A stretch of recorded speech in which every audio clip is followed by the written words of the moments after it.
Hey everyone, welcome to the Horror Show Podcast. I'm Cecil Laird. Christopher R. Smith. Nicolas Jones. Yes. We have two returning voices, you guys. We have had them on the podcast once before, just after doing their show once before. I was on twice. Oh, that's true. Yeah, Christopher's been on a couple times, but we did a specific crossover one when I joined you guys for The Fog, if I'm not mistaken. It was The Fog. Yes, which is why I plugged it. I had to do that at the end of our ward thing. but yeah, so they are back, and the reason I wanted to have them back on is because they have finished their run on the podcast that I joined them for, which is the John Carpentcast. They have gone through every John Carpenter movie with varying guests along the way, and so I wanted to get their input on how that went, because again, they had it just began it when I joined up. They had done just a couple of episodes at that point, but now they've gone through them all, and I'm very interested to get the perspective of two guys that have gone through an entire filmmaker's, or the entire body of work of a filmmaker that we as horror fans love so much. So, but additionally, they're about to launch into something entirely new.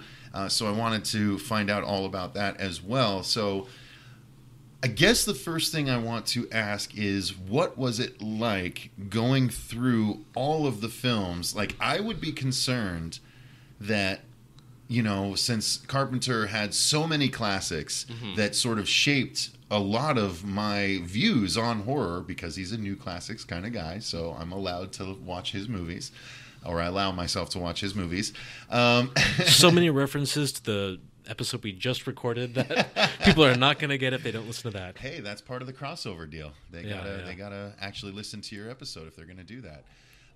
But did I just lose me a little bit? Yeah, I felt it drop and stuff. No, everybody's still good. Huh, okay. Yeah. All right. But yeah, so I'm curious whether or not this would depreciate my overall enjoyment of Mr. Carpenter, or whether it would make my appreciation even stronger. So let's go straight to you guys. Why don't you start, Chris? Let me know. What do you think? I think it will not depreciate. I mean, Carpenter has made some bad films. I mean, everyone knows that. He's made some absolute masterpieces, and the masterpieces are still masterpieces. That's what we found. And we also, what was interesting, I was almost more interested in getting into this for some of the more obscure films, like the Elvis miniseries. I was very excited. I had no clue that existed. Right, and I had never seen it, but I knew it was out there. Kurt Russell as Elvis in a TV miniseries directed by John Carpenter. That was one I was really looking forward to, and Memoirs of an Invisible Man, which is known as a disaster, which we actually... Was that the Chevy Chase one? Chevy Chase, yeah. Oh my God, I loved that movie when it came out. We enjoyed it. A lot of fun. It's a fun movie. It's not it's not a Carpenter masterpiece. Actor's such a douche, but man, that movie was fun. Yeah.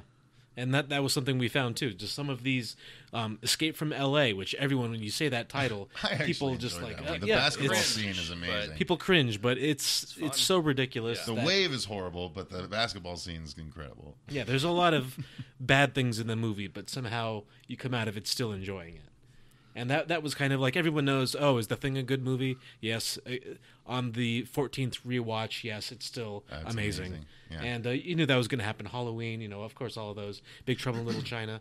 But it was the lesser-known ones that were more fascinating. Like Someone's Watching Me, the made-for-TV movie that came out in 1978, the same year as Halloween, that deserves to be better known. Very well-made film.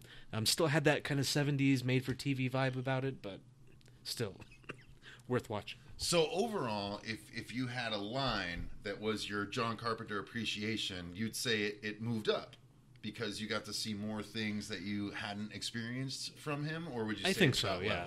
I think, because like watching things like Christine, for example,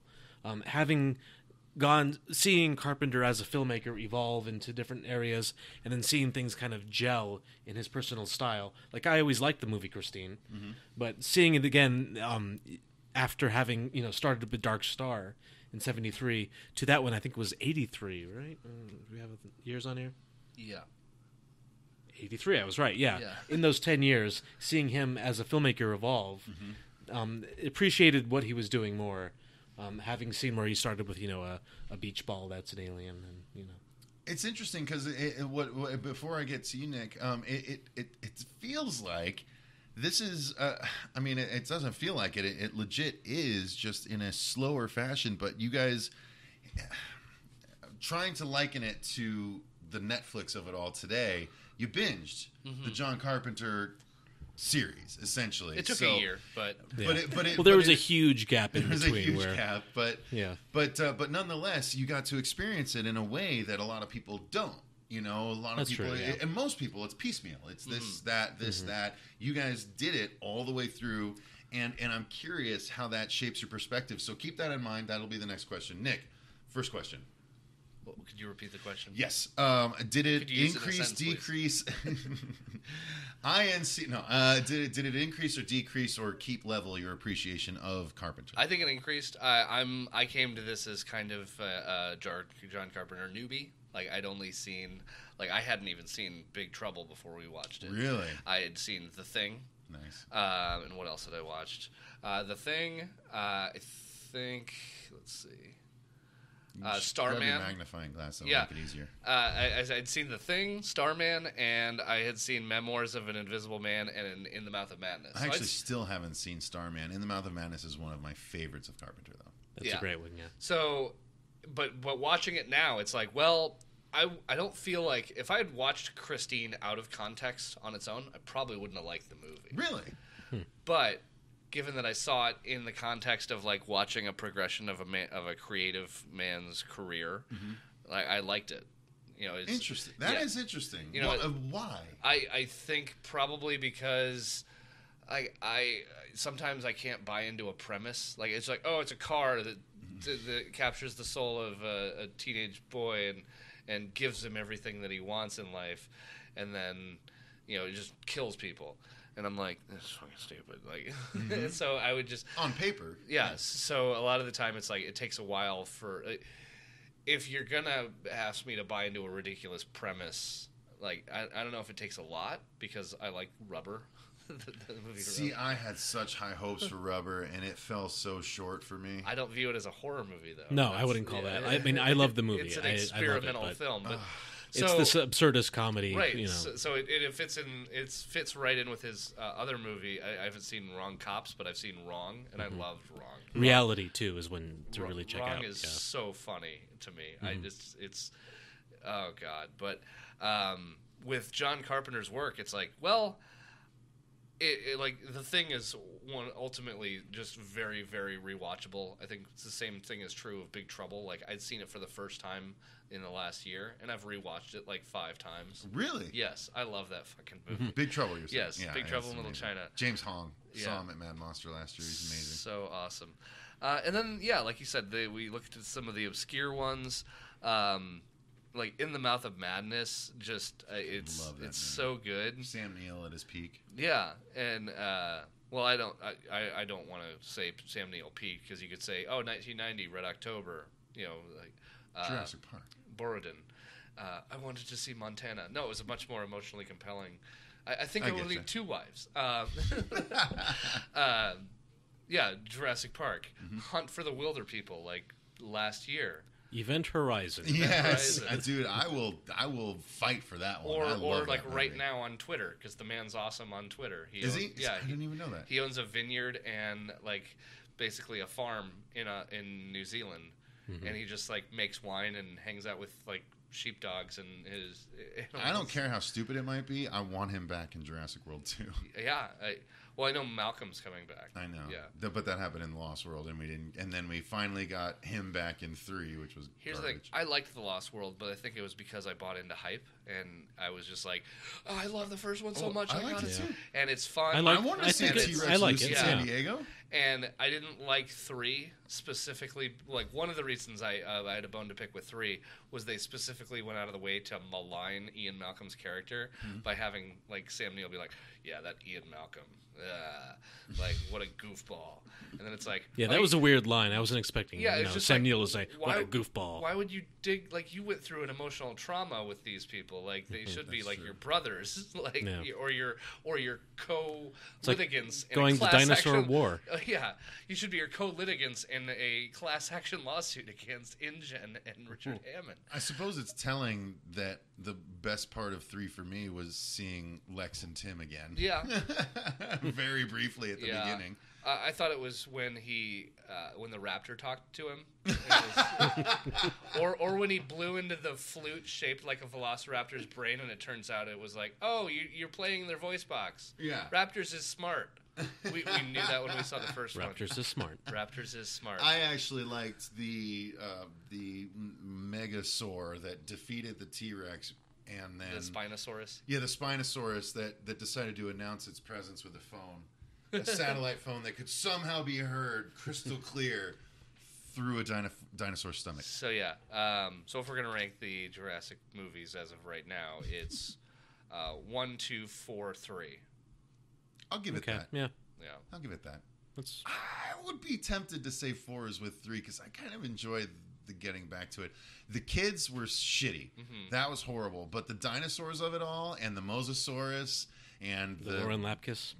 Lauren Lapkus, yeah, exactly. And Jake, I like Jake Johnson too. Yeah, he's good. But I thought the pterodactyl death was, while way over the top, was still extremely satisfying. I didn't find it satisfying, but just like brutally cruel, like changed the tone of the film. Don't turn your back She was on just kids. trying to do her job. Well, apparently she did nothing wrong. Apparently, they cut into the backstory and like she was cheating on her boyfriend, and she was that's why she was Oh, on the then phone fuck the her whole then. time.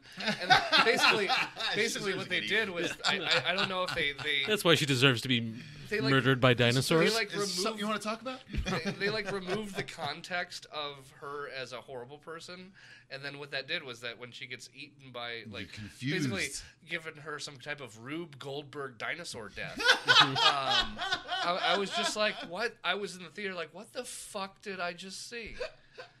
That's fair. The kids are plastic. She's taking 20 minutes to die.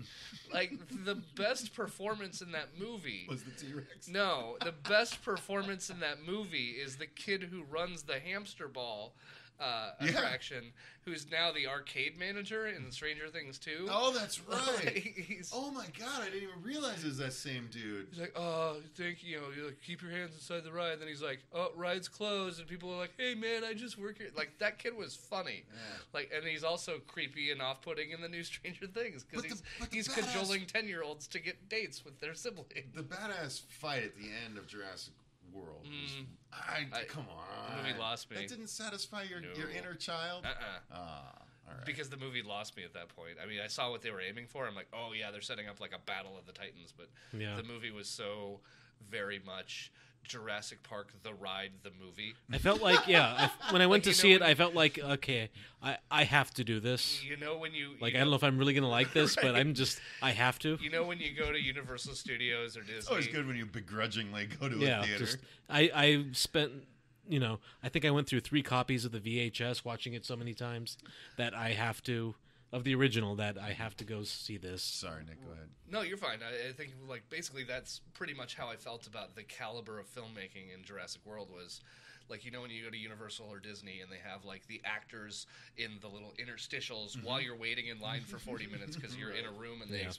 okay, so we've done a timetable and a spreadsheet, and typically with the speed of the ride and the frequency of which passengers come through, if this line starts here, you will only be in this room for 5 minutes. So we need a 5-minute, like, presentation of... At minute 3 minutes and 30 seconds, we need a great Scott. We need Harry Potter and Ron and Hermione in this room here. And then you get on the actual ride, and they take you through 5 minutes of the sequence of something, and the ride's fun. But if I were just sitting in a theater and I was watching the actors do that, that's what Jurassic World felt to me. It felt corporate and plastic while having an anti-corporate, anti-plastic message. Also, it takes place at Christmas for zero reason. Oh, it did? I don't even remember. At the very beginning, where they're like, didn't even think of that. yeah, they sent, like, it's snowing, and they're like, hey, it's Christmas. And so, like, and then it's like, oh, yeah, have fun, kids. Like, I'm sending you to my siblings. Like, oh, well, maybe they won't have to come back. And we'll get 2 Christmases. And it's just like, why did you set this movie at Christmas? Is that just, like, a Hollywood thing sometimes?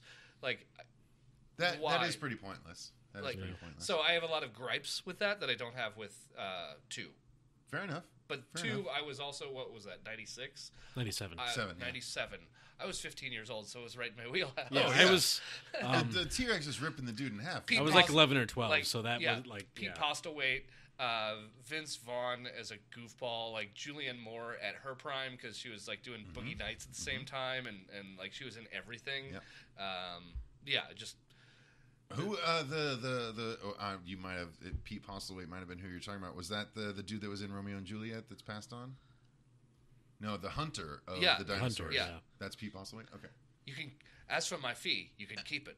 Yeah. I just want the right to hunt a T-Rex I mean, he's just for like, my own reasons. Can we just a male? not set up base camp on the on the feeding line? Yeah, Okay. so good. Yeah, he's Like, even really though good. like it's not one of Spielberg's top tier, like There's still moments like the Raptors in like the cornfield or whatever. the tall like, grass, The tall and grass. The dude's like, Stay stay out out of of the tall long grass. grass. Yeah, That's so still good. a great Spielberg, But for every sequence. moment like that, there's a gymnastics rap. I was just going to say that. Yeah. Or Peter Stormare getting bitten by 1,000 copies. I was okay with that. I was too. okay with it, but it was so Copies are stupid so because he's like unthreatening. screaming, and the stunt guy was the guy with the headphones on. Mhm. I think he was in Ghost of Mars. Well, didn't we talk about that? Or Vampires? Like, we talked about like how the stunt guy with the Yeah. headphones on, listening to like mariachi music, like Okay, yeah, he's a recognizable like Hispanic actor. Yeah. And the reason why you recognize him in other movies is because he's the guy that the T-Rex steps through, and he gets impaled on like the middle toe of the T-Rex, and the T-Rex Oh, and he walks carries with him for a Yeah, couple yeah. steps. Yeah. And you're like, oh, that's why we see this guy focused on, because later they're gonna punch a hole through him like a piece of paper. The bloody waterfall is a good Yeah. moment in that movie too. Yeah. There's a lot of what. So there's a lot of great little moments. It's go a good back- movie. Go It's back, not- Welcome to the Jurassic Park cast, guys. go back and rewatch The Lost World. So, does anyone remember what my second question about John Carpenter was? No, it's your show. No, it's Okay, for sure. yeah, well, I know I was supposed to. On keep our track show, of it, we but don't remember what we we talk went about. way Yeah, off topic. Also, we get drunk on our show. Yeah, there are episodes I do not remember. Last night. Well, Oh then- yeah, last night was a Well, now that you guys have seen all of them, and I know you might do a retrospective, so you don't need to delve too deeply, but if you had to pick, give me a best and worst from each of you of John Carpenter. Still the thing.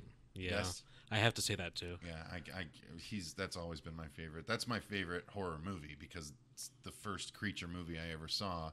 I guess you could consider Jaws 2 a creature movie, but real creature movie, first Tied- one I saw was Thing. Tied for second is Big Trouble. Okay. Hard to argue. I hear you enjoy that. Worst is Vampires. Worst is Vampires. Mm-hmm. Really? I have to agree with Nick. Actually, I think we're on like Wow. just looking at Because the other ones that are bad are just flat. They're not. Yeah. They're not offensive.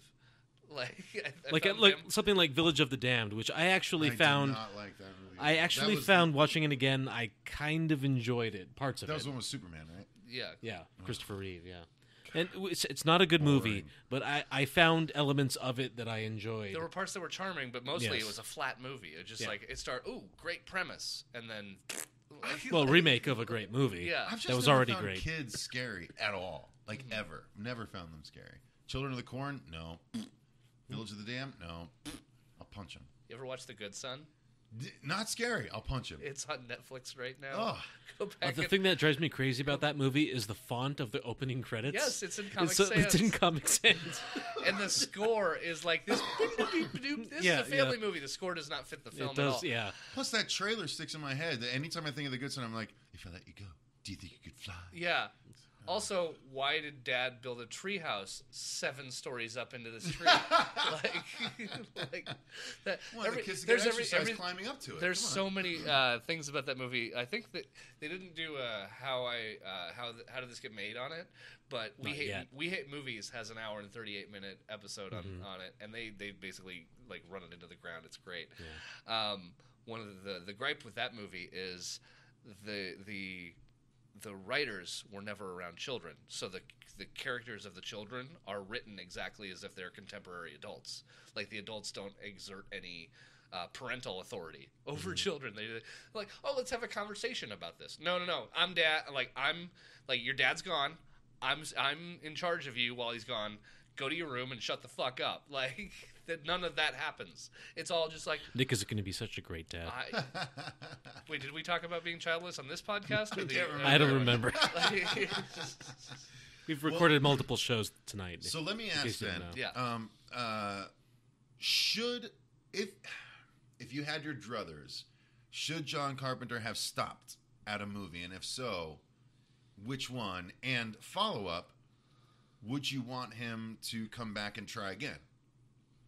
So if you had to say, are you okay with him going all the way up through the ward, or would you say to make sure that you don't have black marks on your record, asterisks on your Hall of Fameness? I think the popular answer is going to be, and I guess I don't disagree completely, In the Mouth of Madness. Like, what was the last one? great Carpenter movie was In the Mouth of Madness. For me, yes. And he made movies afterward that we kind of enjoyed, but we enjoyed with an asterisk, like you said. Like, Escape from L.A. was fun to watch. It is not a good movie. I felt the same way about Ghost of Mars. Ghost of Mars, Ghost yeah. of Mars was Mars. basically Escape from Mars, Yeah, except they didn't turn it into a Snake Plissken movie. Right. They But just had Ice Cube there are play. elements of it you enjoy, but Yeah. you can't say, like, oh, you got to see this awesome movie. It's Right. like, if you were a John Carpenter fan, you already like what he does, you can enjoy this and see pieces of it that are still fun. It'd be one of those if someone was like leaning over to you and they were going through their Netflix queue and they're like, hey, have you ever seen Ghost of Mars? You'd be like, yeah, that's actually pretty good. Yeah. It's one of those. So it's like, yeah, and I don't get the film snobbery thing. It's like, if a movie's fun, it's fun. I'm getting older where it's like, oh, shame on people for liking. No, it's okay to like something, and it's okay to not like something. That goes hand in hand with me for the new classics thing, because there's so many people that are so hoity-toity, and I'm like, dude, if a movie was entertaining for me, then I'm happy. Right. I'll come out and say it. I loved B-Movie. With Really? Jerry Seinfeld, yeah. I enjoyed the hell out of the movie. I thought it was fun. I found it very Okay, that's going to do it for this episode of the Horror Show podcast. On the horror show. I hate like the B-Movie. movie with I the hate Seinfeld, talking though, bees. so I can't help Oh, okay, well. I like never the liked part where he falls in love with a human, and the human falls in love with him back. Yeah, because he was a charming bee. He's No, gonna sting her. Has a woman ever been sexually attracted to a bee before? Who hasn't? Okay, well, I guess I outed myself in some way as a kink shamer for bee fetishes. Yeah. Like, I'll thank you. Eric the half a bee. What people don't realize is that I'm actually wearing a yellow and black striped suit right now, so it's particularly offensive. Yeah. all right. No, I wouldn't have said like quit at the ward. In fact, I want him back. Okay. Well, that's the follow-up. So you want him to try again. Mm-hmm. What would you want him to try again on? De-age and do another Kurt Russell movie. Okay. Bring McCready back. Well, no, I don't know about bringing McCready back from the You thing. don't need to de-age. You can bring McCready back anyway. He's got a big bushy But ass Snake beard. Plissken. I want another Snake You Plissken want movie. Really? Snake? Yeah. Okay. Well, it's interesting because you make me think of Michael Douglas, who got interviewed after Ant-Man, whose kid, I don't know, son or daughter, but kid basically said, loved the movie, and it's like, told Michael Douglas, oh, now you're popular, like after his whole career, finally Ant-Man made him popular, and he's like, what I loved about the scene at the beginning when he's de-aged, he's like, I could go back and do another Romancing the Stone movie now. Right. And it's like, that possibility is really cool. So, Or you could do, like, a Falling Down, too. Yeah. Oh, my God. That would... I don't know that his body type will ever be as close enough to Another pull that Perfect off Murder? digitally. But again, Nothing McCready like that. coming back, or Snake Plissken coming back, or the Big Trouble guy coming back. Like, did you know that the comic is going right now? Big Trouble in Little China meets, what was it? What's the other one that's meeting? Wolfman. Escape from New York, I think. Yes, it is, yes. Yeah, that's like, That sounds amazing. yeah, that's a really cool thing. I'm not a comic guy, but I would read that. Yeah, it's 6-issue series, and it's like, hell yeah, that's worthwhile. So I think if Carpenter came back, just What would you want to see him do? first of all, he doesn't want to come back, and I don't know if he should. Okay, we're But hypothesizing. if he This were- is the fun of the podcast. Make him make a movie, Chris. No, let's Okay, just- no, and don't if he answer the does- question. if he does- it's much more no. interesting to not answer the question because he's not coming back. Okay, I have an answer, but I guess I'm not allowed to say it. But no, if he came back, just make a fucking Western. Really? It's what he's wanted to That's do what his he's wanted to entire do forever, career. so Yeah. He's made Just- A Western with gore. other genre movies that are just wanting to be Westerns, basically. Just make a fucking Western. Yeah, just give With him, Kurt Russell in it, yeah. Just You give never him get funding for it. give him $30 million and rent a production company up by Page, Arizona, film it in Monument Valley, and call it like Undead Nightmare because that's the Red Dead Redemption expansion pack for zombies. I can't wait. No, for I that don't too. want horror in it, though. Like, I want Oh, you just want a legit- straight, you want legit straight Western? Western. Okay. Yeah, because it's what he's been trying to do the whole time, but he had to do it with all these other genre tropes because he couldn't do his Western. Just let him do his Western. I do it with I do it with Kurt Russell as the robber baron. Nick just said he's going to do it with Kurt the Russell. villain. Well, Did you guys see the Western that came out, Bone Tomahawk? But I did not know. I started it, didn't get through it. Oh, that's an excellent It's Western. brutal. It is brutal. Well, it's especially brutal towards the end, but that, to me, No, is the the opening best shot of the Western-like movie is thing like ever. hard, it's just the opening shot of the movie is cold-blooded murder. Like Wait till you get towards the I end. know. Like cannibal Indians, like Oh, it's- crazy. Cannibal Native Americans, Just Nick. call it upside down wishboning. There's a really good scene about that. But it's the Western though. The first hour and a half is Western. The last half hour is horror. Yeah, but it's an excellent, and it made me realize I'm like Westerns can still fucking work Yeah. for sure. Yeah, of course. The Proposition? I haven't seen that That's one. an Australian. Western. Australian Western, yeah. It's in Oh, the okay. Outback. Excellent. Aussie movies can be Yeah, really good. Guy especially Pearce, horror. Denny Houston, Oh, I love Guy Pearce. Actually. Ray Winstone, Oh, okay. Emily Watson. Ray Winstone. He was the second Punisher. It's right? written by no. No, Ray Winstone was the number 2 guy in The Departed. He played like He's a played Jack kind of Nicholson's number burly 2 British guy. guy. Pretty sure. You recognize him when you see him. I'm gonna pull him But up. actually, The Proposition, written by Nick Cave, of all people. And it's a brilliant screenplay. Okay. But yeah, it's an amazing movie. It's an Australian Western. I want to say 2006, 2007, somewhere in there. I I've already think it forgotten was the name of the before guy I was that. gonna look Maybe even earlier? because I think it was John Hillcoat, right? John Hillcoat. Yeah, he then directed The Road. Yes, Yeah. that's right. What was the name I was going to look up? You literally just Ray Winstone. Ray Winstone. Thank you. Okay, so you say Western. You say anything? I'd say horror western. Horror Western. Yeah. Okay. I say straight Western. So, does the finishing the John Carpentcast, does it make you want to focus in on any other particular filmmakers? I know you already have plans for what you're doing next, but does it make you interested to do that? I am. Nick is not. So I'm gonna have to find a new co-host, Oh yeah, that's not. but add on Craigslist and go through that whole process again. But yeah, Did you literally get him through Craigslist? No. yeah, that's how we met. Craigslist. Hey. I mean, I wouldn't be ashamed to admit it, but that's yeah. No, it's not. No, we've talked about maybe like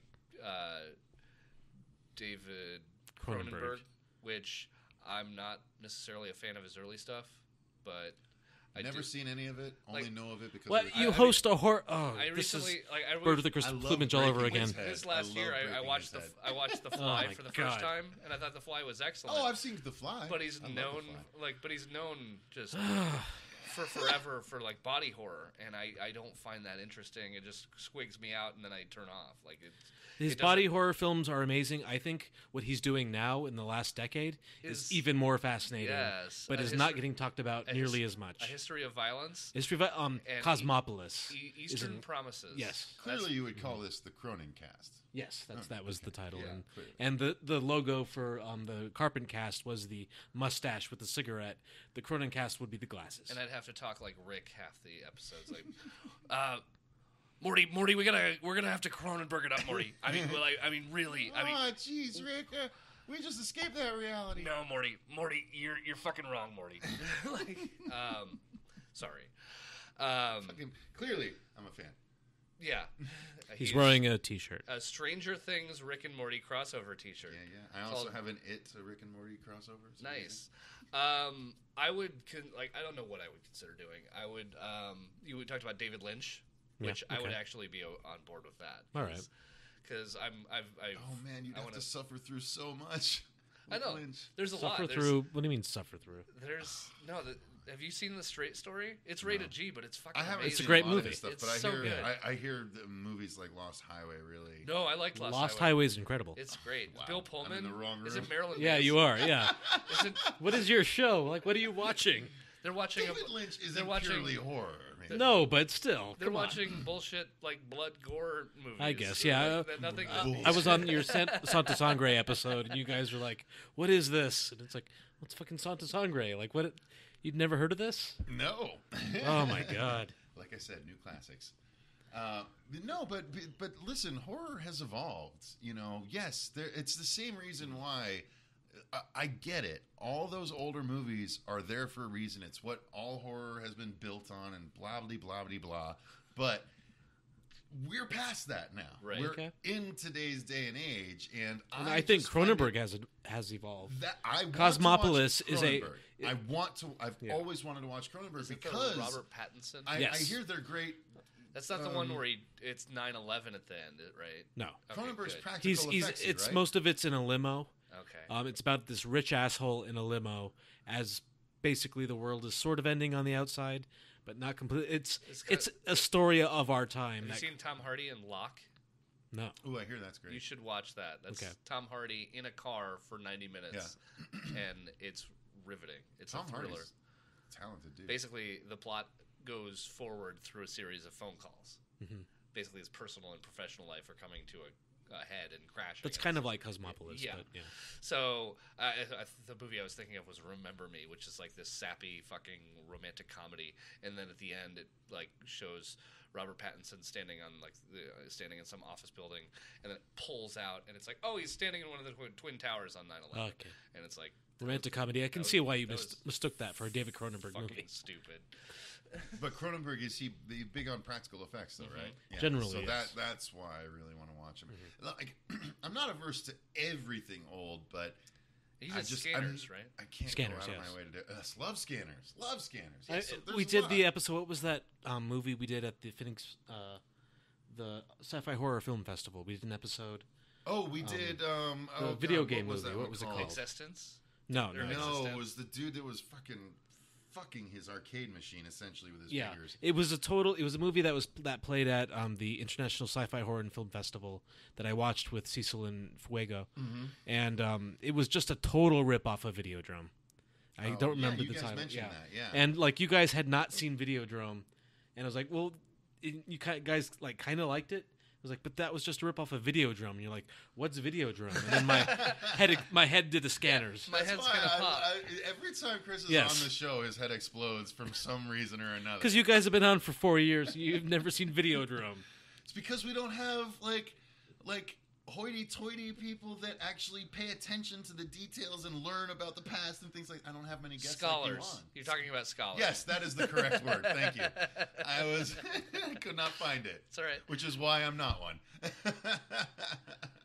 But okay, let's segue into what you guys are doing next, because Okay. while we're talking about what might be fun to see, let's talk about what we are going to be orally getting from you guys going forward. Oh yeah. Audibly.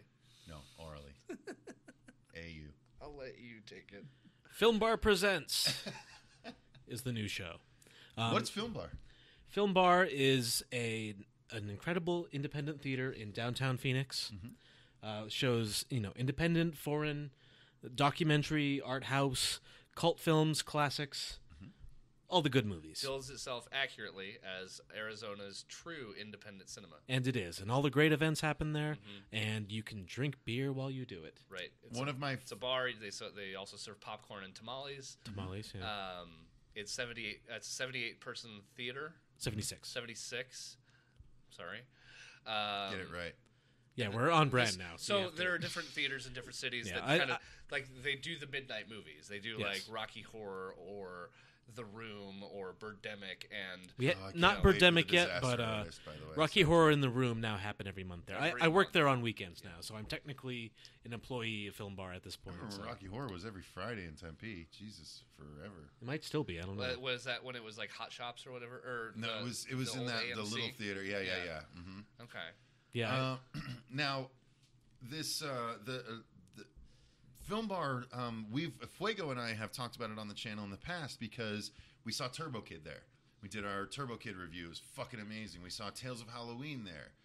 There's been a lot of really cool shit that we've seen there, and we're still trying to work out a horror show event to have there. If we ever did try and do an event where we'd want to screen something, Film Bar is the place we've always wanted to do it because we just love it and we want to support it.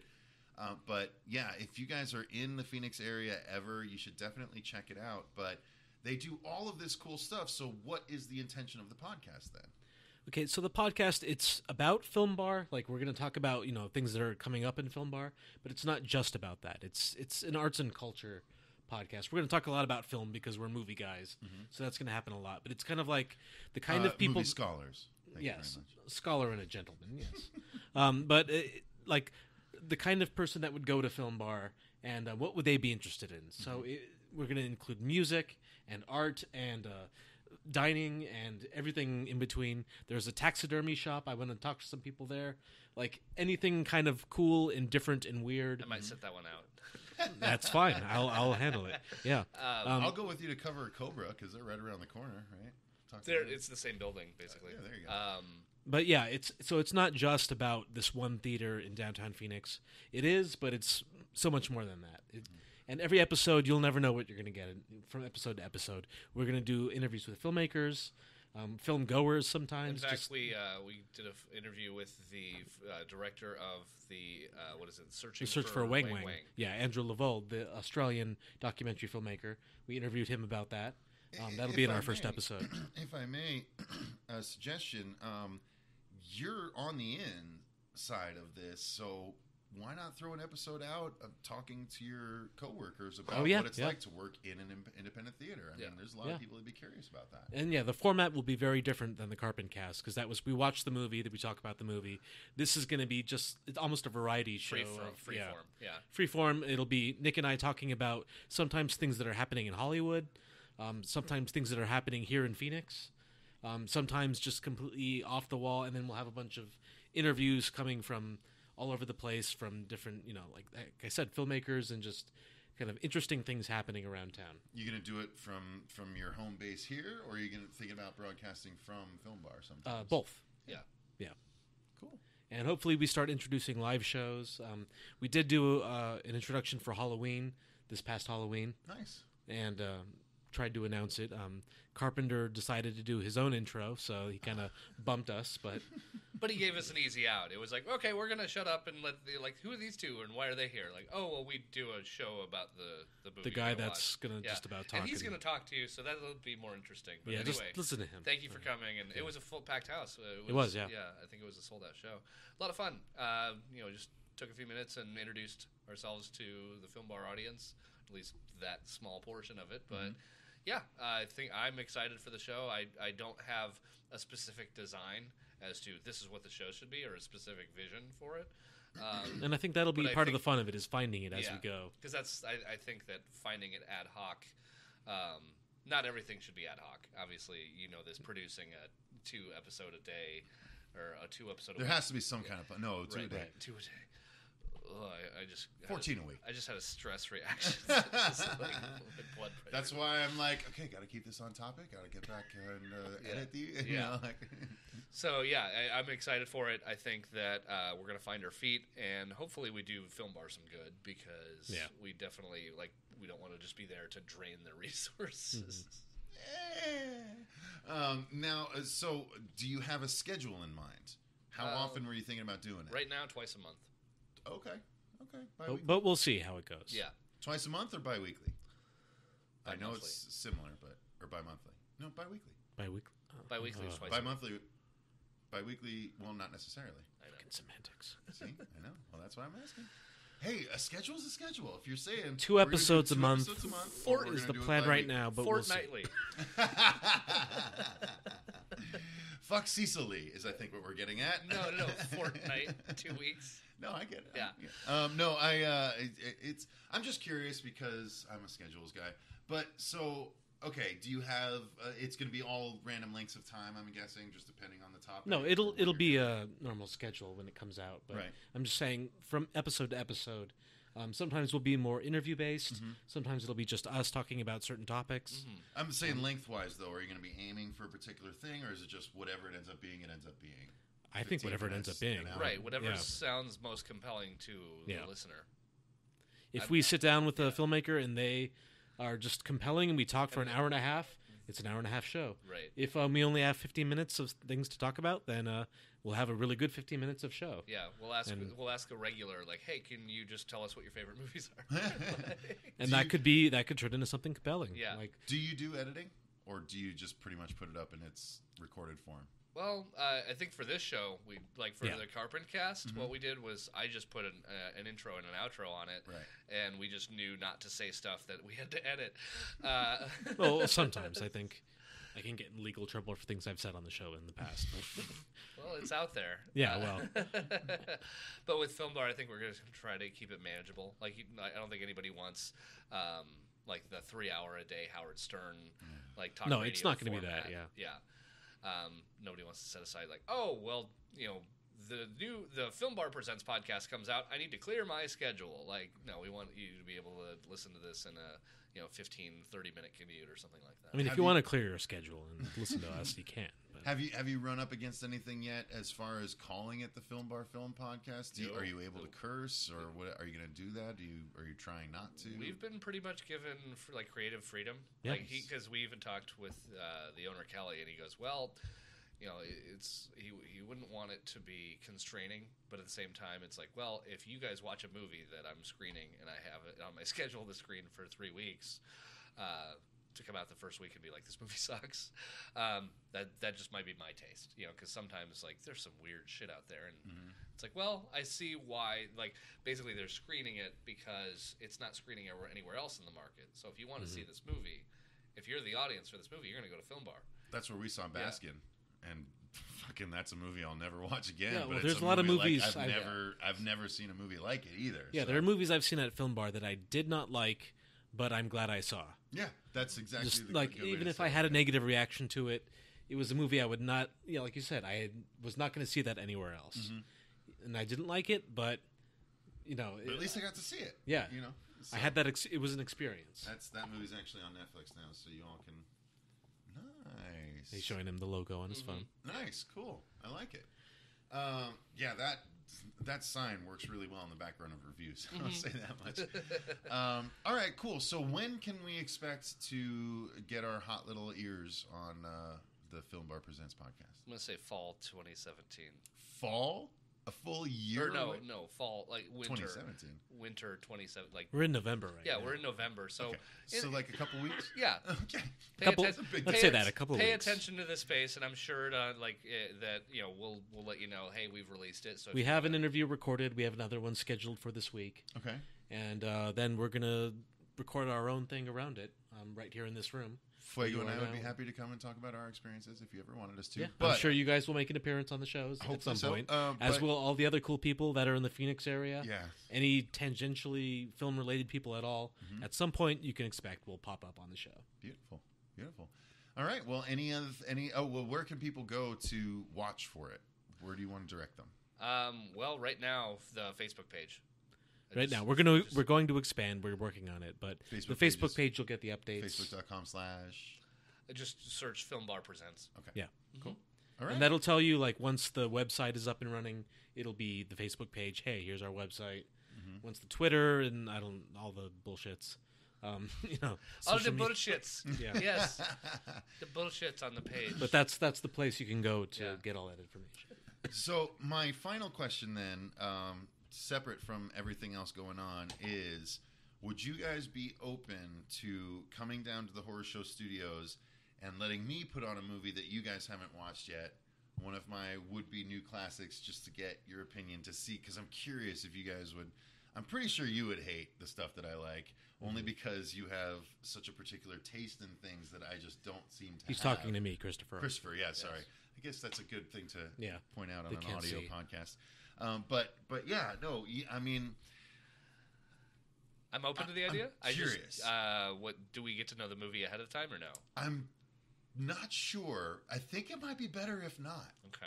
I think it might be better if not. We just go in blind, and then and it would be another opportunity to sort of plug the. You already have the movie film though in your head, right? Oh yeah. Like, you know what movie you're going to show us. You just don't know whether you want to tell us. No, I don't, because I there's a few that are in my head. I've probably seen most of them too.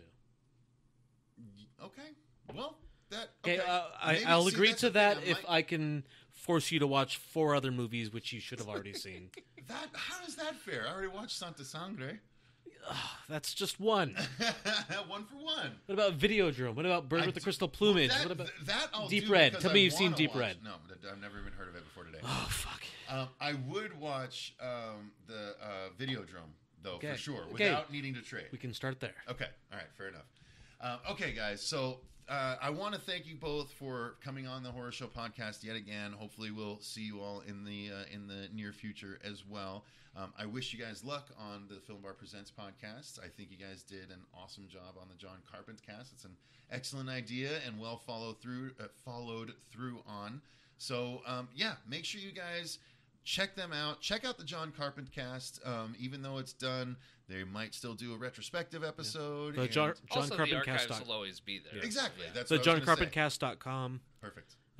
iTunes. All the, as I said before, all the bullshits. Maybe you're waiting to watch it until you watch one of the movies, and then you're like, "Oh yeah, wasn't there a podcast about this?" And yeah, okay, I want to hear about Elvis and hear. Yeah, well, again, it's a binging society. Yeah. So if you feel like going, I mean, Carpenter's amazing. We've been losing a lot of our horror filmmakers in recent years. So, I mean, I don't know how much time John's got left. He's getting up there. So binge his series. And as a nice little companion, binge the John Carpentcast after you watch every single one. Yep. Well, Cecil, it's been a pleasure and an honor. So thank you for being a guest on 2 episodes of our show, and look forward to being a guest on yours. Yes, absolutely. Thank you guys very much. And until next time, remember, I've been Cecil Laird. Christopher R. Smith. And Nicolas Jones. And until next time, remember, stay scared.